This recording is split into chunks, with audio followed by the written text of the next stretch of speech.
Et on se retrouve donc pour cette revue de presse de l'économie.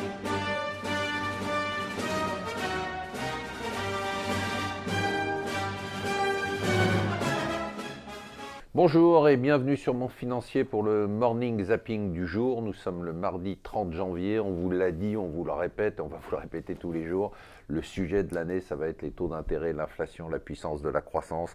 Et comme la croissance américaine est très forte, eh bien, les taux d'intérêt hier ont continué à catapulter. C'est un gros mouvement, un peu de panique sur les taux d'intérêt.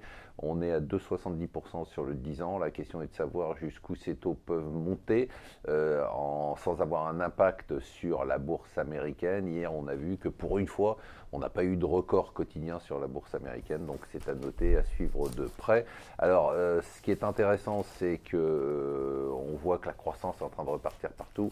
Alors, ce matin, on a eu les chiffres de l'INSEE qui nous donne une révision de la croissance, donc pour l'année 2017 à 1,9%.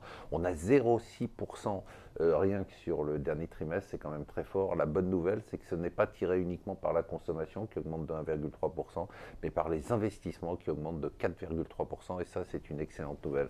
Aujourd'hui, on attend le discours sur l'état de l'Union de Donald Trump. C'est son premier discours sur l'état de l'Union. C'est très important parce que ça dresse un peu le cap de la politique générale. On dit que son discours va être fédérateur. Alors, Trump et fédérateur, c'est deux mots qui ne vont pas très bien ensemble.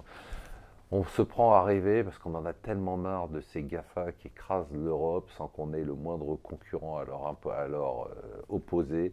Eh bien, bon, Bruxelles continue à réfléchir, à taxer les revenus des géants de l'Internet qui réussissent, grâce à des montages fiscaux, à ne pas payer d'impôts sur des bénéfices qui sont très faibles. Macron, oui, mais la politique, non. C'est en gros ce que donne le sondage qui est publié par Les Échos. La défiance contre les politiques, on aurait pu avoir l'impression que ça s'était amélioré. En fait, c'est un one-man show.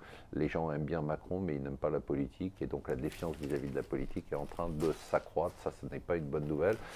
Pour une fois qu'Amazon aussi recule dans un classement, il faut quand même le noter, c'est les enseignes préférées des Français. C'était Amazon l'année dernière, Amazon est devenu 5e, l'enseigne préférée des Français, c'est devenu Decathlon. Voilà, c'est un bon signe, ça veut dire qu'on fait de plus en plus de sport. Je vous souhaite une excellente journée.